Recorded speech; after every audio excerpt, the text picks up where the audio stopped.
Cigarette খাই না এখানে দুটো করতে মত একদম রিয়াকশন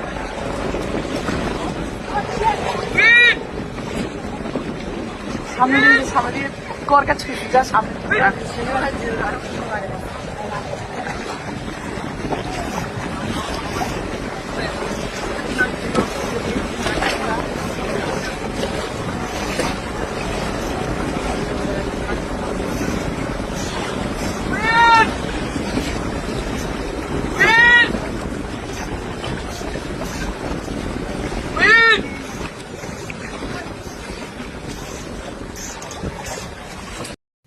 রাহুল বারবার পরিচালককে বলছেন সমুদ্রে নেমে শট দেওয়া রিস্কি হয়ে যাবে, তিনি শট দিবেন না। কিন্তু বারবার পরিচালক রাহুলকে সমুদ্রে নেমে শট দিতে জোর জবরদস্তি করে। এবার এমন একটি ভিডিও সামাজিক যোগাযোগ মাধ্যমে ভাইরাল হয়েছে।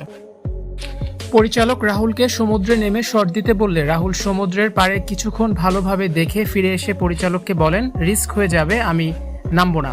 কিন্তু পরিচালক বারবার বলছেন হাঁটু পানিতে নামলে কিছু হবে না, এই শটটা দিতেই হবে, ড্রোন শট নেওয়া হবে। ঘটনার সময় উপস্থিত সহ অভিনেত্রী শ্বেতাও মানসিকভাবে বিপর্যস্ত। তিনি বিশ্বাস করতে পারছেন না তিনি কিভাবে বেঁচে ফিরলেন। তিনিও স্বীকার করেছেন যে রাহুল ভয় পাচ্ছিলেন। শুটিং ইউনিটের অন্য সদস্যদের মধ্যেও চাপা উত্তেজনা বিরাজ করছে। তালসারি সমুদ্র সৈকতে অভিনেতা রাহুলের মৃত্যু কেবল একটি দুর্ঘটনা নয়, বরং এটি যেন একটি পরিকল্পিত হত্যাকাণ্ড। এই অভিযোগে ফেটে পড়েছে সাধারণ মানুষ ও রাহুলের ভক্তরা। শুটিং সেটে ভাইরাল হওয়া একটি ভিডিও সামনে আসার পর থেকে উত্তেজনা ছড়িয়ে পড়েছে। জনতা এখন অভিযুক্ত পরিচালকের কঠোরতম শাস্তি তথা ফাঁসির দাবি তুলেছে। ভাইরাল হওয়া সেই ভিডিওটিতে স্পষ্ট দেখা যাচ্ছে রাহুল বারবার পরিচালককে বোঝাচ্ছিলেন যে সমুদ্রের নামা অত্যন্ত বিপজ্জনক হতে পারে। রাহুল স্পষ্টভাবে বলছিলেন রিস্ক হয়ে যাবে, কিন্তু অভিযোগ উঠেছে পরিচালক রাহুলের সেই প্রাণের আকুতি কানে না তুলে তাকে জোরপূর্বক গভীর জলে নামতে বাধ্য করেন। জনতা ও রাহুলের ঘনিষ্ঠজনদের দাবি জীবনের ঝুঁকি আছে জেনেও একজন শিল্পীকে মৃত্যুর মুখে ঠেলে দেওয়া ইচ্ছাকৃত হত্যার শামিল। সমুদ্রে জলে নেমে শুটিং করার জন্য বাড়তি কোনো নিরাপত্তা ব্যবস্থা ছিল না, কোনো লাইফ জ্যাকেটও ছিল না।